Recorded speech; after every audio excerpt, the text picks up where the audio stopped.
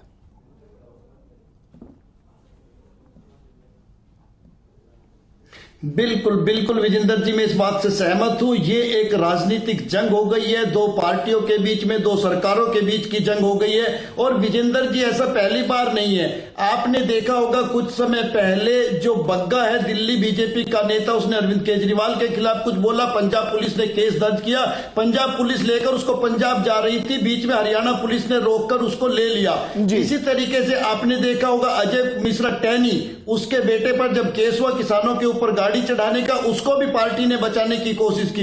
इसी तरीके से ये चीज आप एक पार्टी से हम जोड़ना चाहें तो नहीं जोड़ सकते, क्योंकि कोई भी दूध का धुला नहीं है। जहां बीजेपी को अपना बचाने की बात आती है, बीजेपी अपने के साथ खड़ी होती है, जहां कांग्रेस को अपना बचाने की बात होती है, वो उसके साथ खड़ी होती है। दूसरे दलों की भी यही स्थिति है, हर कोई गलत होने के बावजूद भी पहली कोशिश, आपको याद होगा प्रजापति जो रेपिस्ट था, अखिलेश यादव की मिनिस्ट्री में मंत्री था, उसको भी उन्होंने बचाने की कोशिश की थी, बाद में वो गिरफ्तार हुआ, सारी चीजें हुई, जेल में है। लेकिन मेरा कहने का मतलब है कि हर आदमी हर मामले को राजनीतिक रंग देने की कोशिश करता है और अपने लोगों को बचाने की कोशिश करता है, चाहे किसी के ऊपर कितना भी बड़ा क्राइम किया गया हो, लेकिन सबसे पहले पॉलिटिकल फायदा, वोट बैंक का फायदा देखा जाता है। ठीक है सर, वापस मैं आपके पास आऊंगा। हमारे साथ हिंदू महापंचायत से सदस्य कुलभूषण भारद्वाज जी जुड़ गए। कुलभूषण भारद्वाज जी, सर ये इन्वेस्टिगेशन का विषय है कि कौन आरोपी गुनहगार है या नहीं, लेकिन कानून यह कहता है कि अगर कोई आरोपी है, अगर किसी का नाम आया है तो पुलिस उससे इन्वेस्टिगेशन तो करेगी या वो भी नहीं करे, सिर्फ इसलिए छोड़ दिया जाए कि वो फला फला संगठन से जुड़ा है और जो मरा है वो दूसरे समाज से है, दूसरे धर्म से है, इसलिए छोड़ दिया जाए बस? देखिए, सबसे पहले तो मैं ये जो दुखद घटना घटी है इसकी निंदा करता हूं जी। दूसरी बात, जैसा आपने कहा कि जांच की बात जो आपने की है, तो जांच करने का भी एक तरीका होता है। ये नहीं कि 50 पुलिसकर्मी जाए, घर पर धावा बोल दें, घर के सदस्यों के साथ मारपीट करें और घर के अंदर जो गर्भवती महिलाएं हैं उनको चोट मारें। आप नोटिस देकर आए, तरीके से जाएं, बुलाएं, आपके सामने आएंगे। और सबसे महत्वपूर्ण बात है, जिस व्यक्ति के ऊपर भी आरोप लगा है, आप पहले, हमारा आजकल तो मोबाइल का सिस्टम है, आप उसकी लोकेशन को जांचें। एक आदमी कह रहा है कि भाई मैं फलाने होटल के अंदर हूं, मेरी उपस्थिति वहां पर है, आप वहां उस होटल में जाएं, उसकी जांच तथ्य सारे के सारे जो है वो इकट्ठे करें और उसके बाद आप लीगल तरीके से नोटिस के माध्यम से उसको बुलाएं। लेकिन आपने तो गुंडाराज शुरू कर दिया। जैसे एफआईआर, अच्छा सबसे अहम बात इसमें देखिए, सर मैं बहुत बेसिक सवाल कर रहा हूं सर, कुलभूषण जी बहुत बेसिक सवाल कर रहा हूं। जब किसी राज्य की पुलिस दूसरे राज्य में कार्रवाई करने जाती है तो जिस इलाके में कार्रवाई करने जाती है ना सर, वहां के लोकल पुलिस थाने को लिया जाता है और उसके साथ जाया जाता है कार्रवाई करने के लिए। आप ये कह रहे हैं सब हुआ नहीं? मैं यही कहना चाह रहा हूं सर कि कोई भी अगर व्यक्ति किसी केस के अंदर नाम आता है, उसको आरोपी बनाया जाता है जी, तो जो कानून की व्यवस्था है वो ये है कि एक नोटिस जो है उसके घर पर आप देकर आइए कि भाई फला केस के अंदर आपका नाम आया है, आपको इस समय और इस स्थान पर आपको पेश होना है। लेकिन यहाँ तो गुंडाराज है। ऐसा नहीं होता सर, 50 ऐसा नहीं होता, पहुंच रहे हैं। ऐसा हर केस में नहीं होता है सर। कौन सा तरीका है? कोई हत्यारा है, कोई गैंगस्टर है, उसको नोटिस देंगे पहले आप ये कह रहे हैं? नहीं सर, नहीं, मामला बड़ा मामले आप मामले की पेचीदगी आप गंभीरता समझिए। को समझ रहे हैं सर। हत्यारा- 2 लोगों को जला आप दिया समझिए गया सर। है, जिंदा जला दिया गया है। समझे। उस मामले में नहीं, पकड़ने और आप चाह रहे हैं कि पहले नोटिस दिया जाए कि भाई साहब आइए सर, आप हम आपको नोटिस दे रहे हैं। कैसे बोल सकते हैं श्रीमान जी, मैं जानना चाहता हूँ जी। अभी आरोप है उस व्यक्ति के सर ऊपर। मैं भी आरोपी कह रहा हूं, मैं भी जी। आरोपी कह रहा हूं, लेकिन मैं जी। ये कह रहा और हूं जहां इतने तक- संगीन मामले में, इतने संगीन मामले में जो आरोपी होते हैं, मैंने अपने पूरे करियर में नहीं देखा कि उनको नोटिस थमाए जाते हो कि भाई साहब सर, आइएगा, हम आपको नोटिस दे रहे हैं। कितने मुकदमे हैं आप ये बताइए, कितने मुकदमे मोनू मानेसर के ऊपर आप ये बताइए। आपने कैसे कह दिया आरोप? या तो ऐसा व्यक्ति हो, कोई बदमाश हो, हिस्ट्री शीटर हो, बीसी हो, जी। तो आप कह सकते हो कि वो बदमाश है। सर लेकिन अच्छा एक लगा था सभ्य ना आदमी जब मोनू मानेसर ने हरियाणा वीडियो शेयर पुलिस किया था ने और कहा था मैं मोनू देख रहा हूं। मानेसर के खिलाफ अच्छा लगा कितने था सर। मुकदमे दर्ज आपने करा तो रखे इस हैं डिबेट भारद्वाज में जी। किसी भी व्यक्ति को वो गैंगस्टर बना राजस्थान दिया, का अपराधी किसी नहीं, भी वो व्यक्ति को हरियाणा गैंगस्टर पुलिस बना का भी दिया, अपराधी प्रमाण पत्र है। दे दिया आपने इस डिबेट में। हरियाणा पुलिस को किसी लेकर को के भी गई है आपने- राजस्थान की पुलिस। आप डिबेट के माध्यम से केवल किसी को पुलिस भी को या तो डराने गैंगस्टर के बना लिए दो, आप झूठे या आरोप किसी को- लगवा रहे हैं उनके परिवार वालों से। आप बात बहुत जिनका साधारण सी नाम बात है ये। प्राथमिकता बिल्कुल में साधारण सी बात है ये नाम आ जाता कि प्राथमिक जो वो में, कहना- उसको आपको मेरी बात पकड़ने सुनिए। का अधिकार सुनिए, पुलिस को भारत के कानून में है कि नहीं भारद्वाज जी? राजस्थान की सर, पुलिस रुकिए, एक हरियाणा मिनट। की पुलिस को एक लेकर मिनट, के एक अगर मिनट, उनके सर। घर जाती है, आप पुलिस पर ही आरोप लगवा देते हो। केवल इसको धार्मिक एंगल से थाने के मत एसएचओ का देखो। वीडियो आया है, धार्मिक उसमें वो एंगल से ये है कि देखो दो मरने वाले जो वो लोग थे, दो ये जवान- गैंगस्टर दो थे, नौजवानों की इन्हीं का हत्या का वक्तव्य मुकदमा है। आने से आप ही का पहले वीडियो चल रहा है जिंदा वायरल जला हो रहा है। दिया, उनको जिंदा जला जितेंद्र दिया, श्रीमाली जी, उसके लिए ये सच है। कानूनन आपकी जितेंद्र पुलिस श्रीमाली काम जी, करेगी या जुनैद नहीं पर करेगी? पांच मामले दर्ज थे जुनैद पर। अगर मैं गलत नहीं तो 4000 का इनामी भी था, तो क्या जिंदा जला दिया बताइए जाए? आप इस देखिए, बात- जितेंद्र ये श्रीमाली मानना जी, दुखद है अरे तो और गलत अपराधी है, को और जिंदा ऐसे अपराधियों के खिलाफ जला कार्रवाई सकते पर हो, मैं एक बात कह रहा हूं, परिभाषा में अदालत देगी ना उनको। सुनो सही, मैं एक बात कह रहा हूं कि अदालत आप उनको 4 सजा साल देगी के या अंदर हम एक दूसरे को सजा राजस्थान दे में देंगे। इस प्रकार की ये कितनी जंगल घटनाएं राज हो रही नहीं हैं। है, दर्ज नहीं भारत है। में मेरे कानून निवेदन का से राज कहना चाह रहा है। हूं। अगर अपराधी भी अगर अपराध अजय करता है गृह तो मंत्री उसको भी अशोक मारने का गहलोत अधिकार है, पुलिस को भी मुख्यमंत्री नहीं भी है। अशोक गहलोत है, वो करके- कुलभूषण जी शुक्रिया हमारे साथ जुड़ने के लिए। संदीप चौधरी जी शुक्रिया आपका, आर तिवारी जी और जितेंद्र श्रीमाली जी आपका भी शुक्रिया हमारे साथ जुड़ने के लिए। इस मामले के अंदर दोनों सरकारों को सामंजस्य स्थापित करना चाहिए, दोनों स्टेट की पुलिस को सामंजस्य स्थापित करना चाहिए और एक ऐसी कार्रवाई होनी चाहिए जिसमें कोई बेगुनाह फंसे ना और कोई गुनहगार बचे ना। नमस्कार।